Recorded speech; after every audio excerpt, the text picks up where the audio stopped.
Next सारा topic है ECGC, ठीक है, एक्सपोर्ट क्रेडिट गारंटी कॉर्पोरेशन, ठीक है। एक क्या है, कहते हैं ECGC is a central government undertaking body to provide a credit guarantee on the default of the payment by the buyer, ठीक है। एक सेंट्रल गवर्नमेंट अंडरटेकिंग बॉडी है, केड़ी है सेंट्रल गवर्नमेंट अंडरटेकिंग बॉडी जो सानू प्रोवाइड करती है क्रेडिट गारंटी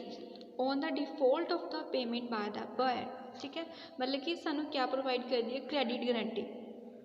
ठीक है। मीन जो भी साढ़ा उधार ते जो भी रहिंदा है, साढ़े पैसे रहिंदे है, ओहदी गारंटी प्रोवाइड करती है कि वो सानू पे कर देगी, प्रोवाइड कराएगी on the default of the payment by the buyer. जो एक बायर द्वारा जिन्हें, ठीक है, जिन्हें सातों गुड्स या कुछ भी खरीदया, अगर वो डिफॉल्ट हो जाता, नहीं पैसे पे कर पाया, उसकी पेमेंट कराने दे विच हेल्प करती है। It works as an insurance firm, एक इंश्योरेंस फर्म की तरह काम करती है। हु गारंटीज एक्सपोर्ट पेमेंट, ठीक है, एक इंश्योरेंस फर्म की तरह काम करती है जो गारंटी दिंदी आ कि वो एक्सपोर्ट पेमेंट, ठीक है, कि जी भी एक्सपोर्ट पेमेंट्स आ मीन बाहर जी, ठीक है, इंपोर्ट होने अंदर गुड्स लेके आने, एक्सपोर्ट मीन बाहर, ठीक है, जी सारी बाहर की पेमेंट्स होंगी, if the buyer default in making payment, ठीक है, और गारंटी दिंदी है। जैसे एक्सपोर्ट के भी क्रेडिट गारंटी दी, ठीक है, mean export credit guarantee export mean बाहर तो जिहड़ा भी क्रेडिट रहिंदा है साडा, उसकी गारंटी दिंदी है कि वो सानू प्रोवाइड करने दे विच हेल्प करेगी, ठीक है। नैक्सट देखो मीनिंग भी लिखा है, कहते हैं export credit guarantee corporation of India is an Indian government own company that provide export credit insurance support to the Indian exporters, ठीक है, आल्सो नोन एज ECGC, ठीक है। सेम वही लिखा है कि क्या है, गवर्नमेंट ओन कंपनी है, ठीक है, सेंट्रल गवर्नमेंट कंपनी है जो export credit insurance support to the Indian exporter, जो कि क्या प्रोवाइड करती है, एक्सपोर्ट क्रेडिट इंश्योरेंस सपोर्ट किनू प्रोवाइड करती है, इंडियन एक्सपोर्टर्स नू, also known as the ECGC। This company was इनू कदों सैटअप किया गया, जुलाई 1957 के विच and work under the ministry of finance, ठीक है, और इंडस्ट्री, ठीक है, कि अंदर वर्क करती है, ministry of commerce and industry, department of commerce, government of India के अंदर काम करती है। ECGC मैनेज कि द्वारा मैनेज की जाती है, बोर्ड ऑफ डायरैक्टर द्वारा, जिस कौन कौन शामिल होता है, representative from the government, RBI, banking, insurance and export community in the country.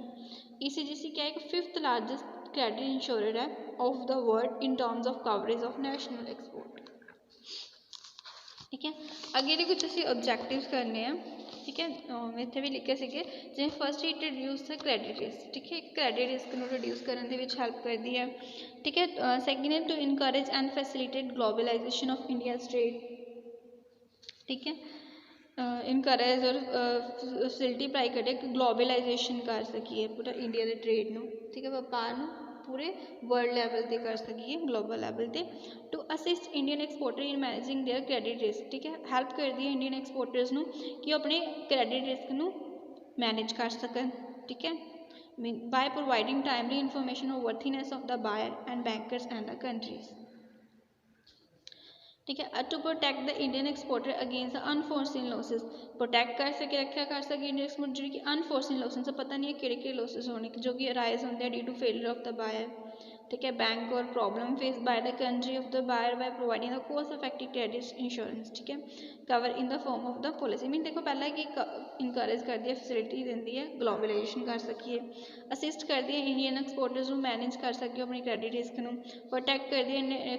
Indian exporters को अगेंस्ट द अनफोर्सिन लॉसेस, ठीक है, एक असी होर पढ़ते reduce the credit risk and to facilitate the availability of adequate bank finance to the Indian exporters, facility देती है कि आप, ठीक है,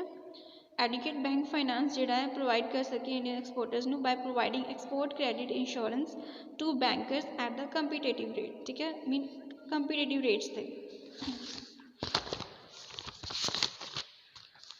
नेक्स्ट है to achieve the improved performance in terms of profitability, financial and operational efficiency indicators and achieve optimum return on investment, ठीक है, कि ये क्या है कि अचीव कर सकिएगा प्रॉपर रिटर्न जो भी सी इन्वेस्टमेंट की है उससे। To develop the world class expertise in credit insurance among the employees, insure continuous innovation हो सके, ठीक है, कंट्री के अचीव कर सके higher customer satisfaction by delivering top quality services, ठीक है, जो तुम बाहर कोई चीज़ भेज रहे हैं ना, एक तो सारे हो सके ना कि हाईएस्ट जी कस्टमर सैटिस्फैक्शन असी उन ਹਾਇਰ ਕਸਟਮਰ ਸੈਟਿਸਫੈਕਸ਼ਨ ਹੋ ਸਕੇ, ਜਦੋਂ ਅਸੀਂ ਟੋਪ ਕੁਆਲਿਟੀ ਦੀ ਸਰਵਿਸਿਜ਼ ਪ੍ਰੋਵਾਈਡ ਕਰ ਰਹੇ ਹਾਂ, to educate the customer by continue publicity and effective marketing. ਠੀਕ।